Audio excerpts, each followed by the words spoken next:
दिव्यांग बांधवांसाठी एकदम खुशखबर आणि महत्त्वाची बातमी आहे।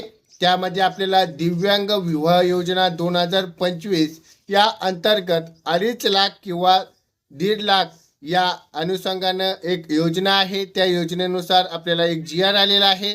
तो GR आपण बघणार आहोत। नमस्कार, माझं नाव आहे प्रदीप। आज आपण या व्हिडिओच्या मार्फत बघणार आहोत की महाराष्ट्र शासनाचा एक कल्याण विभागाकडून आपल्याला एक महत्त्वाचा आणि अतिशय महत्त्वाचा निर्णय आपण या व्हिडिओत पूर्ण माहिती बघणार आहोत। GR आहे, GR आपण पूर्ण माहिती या व्हिडिओत बघणार आहोत। तर हा व्हिडिओ आपल्याला एकदम उपयुक्त होणार आहे। या एक व्हिडिओला लाईक करा, चॅनलला सबस्क्राईब केले नसेल तर सबस्क्राईब करा। चला पूर्ण सविस्तर माहिती या व्हिडिओत आपण बघूयात।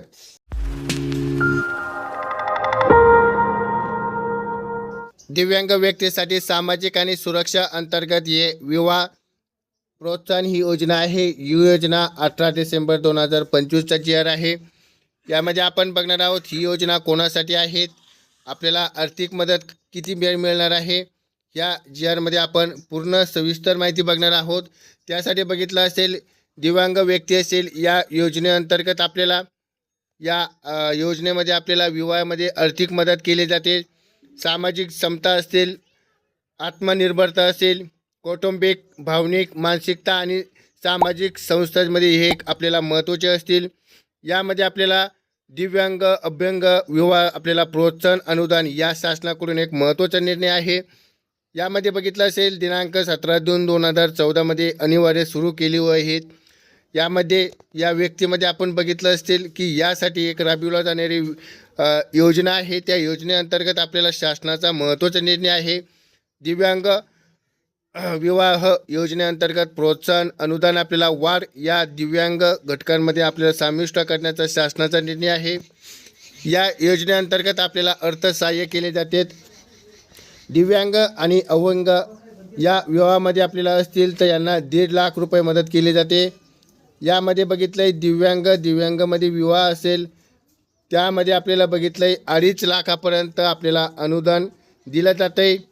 हे अनुदान पूर्ण रक्कम पती पत्नी आणि संयुक्त बँक खात्यामध्ये थेट हस्ताक्षर आपल्याला बँकद्वारे केले जात आहे। या प्रणालीत आपल्याला खात्यावरती जमा होत आहे।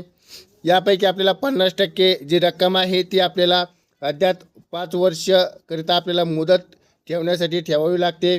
त्यासाठी योजनेअंतर्गत आपल्याला जे महत्त्वाचे नियम आहेत, वधू अथवा वराकडे दिव्यांग व्यक्तीचे अधिनियमाप्रमाणे किंवा 40% अथवा जास्त यामध्ये आपल्याला आधार संलग्न व्यक्तीचे ओळखपत्रक असणं महत्त्वाचं आहे। यामध्ये बघितलं आपण दिव्यांग बांधव आहेत, त्यामध्ये बघितलं असेल की यापैकी महाराष्ट्रातील एक राज्याचा रहिवासी असावा।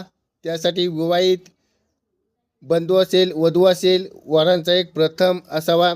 तसेच बंधू अथवा घटस्फोटी असल्यास या प्रकरणाची मदत यापूर्वी घेतलेली नसावी।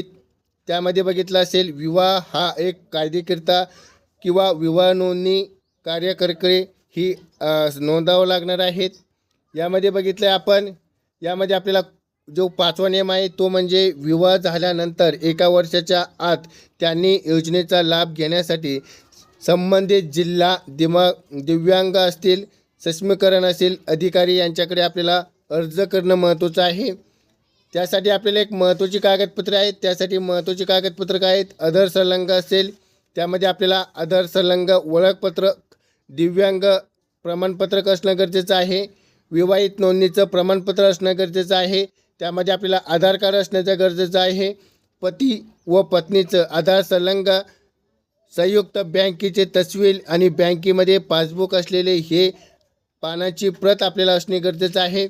महाराष्ट्रामध्ये राज्यात जे अधिवास आहे त्यामध्ये आपल्याला जे प्रमाणपत्रक आहे ते प्रमाणपत्रक एक असणं गरजेचं आहे। त्यामध्ये आपण अर्ज कुठे करू शकतात, सर्वात महत्त्वाचा प्रश्न आहे।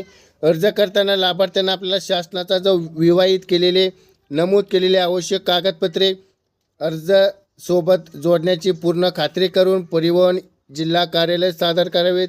यात कार्यालयामध्ये आपल्याला अर्जाची छाननी करून पात्रता असलेल्या प्रस्ताव मांडून आपल्याला पूर्ण मान्यता सादर करण्यात येणार आहे। तर त्यामध्ये बघितलं आपण निवड समिती असेल, त्यामध्ये आपल्याला महत्त्वाचे आहे की मुख्य अधिकारी, जिल्हा अधिकारी, जिल्हा आरोग्य अधिकारी, जिल्ह्याचे महिला बालविकास अधिकारी, सहाय्यक असतील ज्यांचे आपल्याला जे डॉक्युमेंट असतील सदस्यांचे पूर्ण आपल्याला या माहिती आपल्याला लागणार आहेत आणि सगळ्यांचा हा समाविष्ट करूनच हे पूर्ण माहिती आपल्याला मिळणार आहेत. तर यामध्ये बघितलं यामध्ये आपल्याला पात्रता कोण कोण आहेत, त्यामध्ये किमान 40% असणं आवश्यक आहे. आधार कार्ड अनिवार्य आहे. वडील पती यापैकी आपल्याला एक महाराष्ट्राचा रहिवासी असणं आवश्यक आहे. दोघांमध्ये पहिला विवाह असावा. नोंदणीमध्ये आपल्याला 1 वर्षाचं अंतर्गत आपल्याला हे पाहिजे. त्यानंतर हा अर्ज आपण कसा करायचा आहे आपण बघितलं आहे. यामध्ये निवड समितीची कोणाची असावी, त्यामध्ये मुख्य कार्यकारी अधिकारी अध्यक्ष असतील, जिल्ह्याचे आरोग्य अधिकारी असतील, महिला बालविकास यामध्ये असतील. या योजना कधीपासून लागू होऊ शकतो यासाठी महत्त्वाचा निर्णय आहे. हा शासनाचा निर्णय आहे. यामध्ये आपल्याला तात्काळ लागू केले जाणार आहे.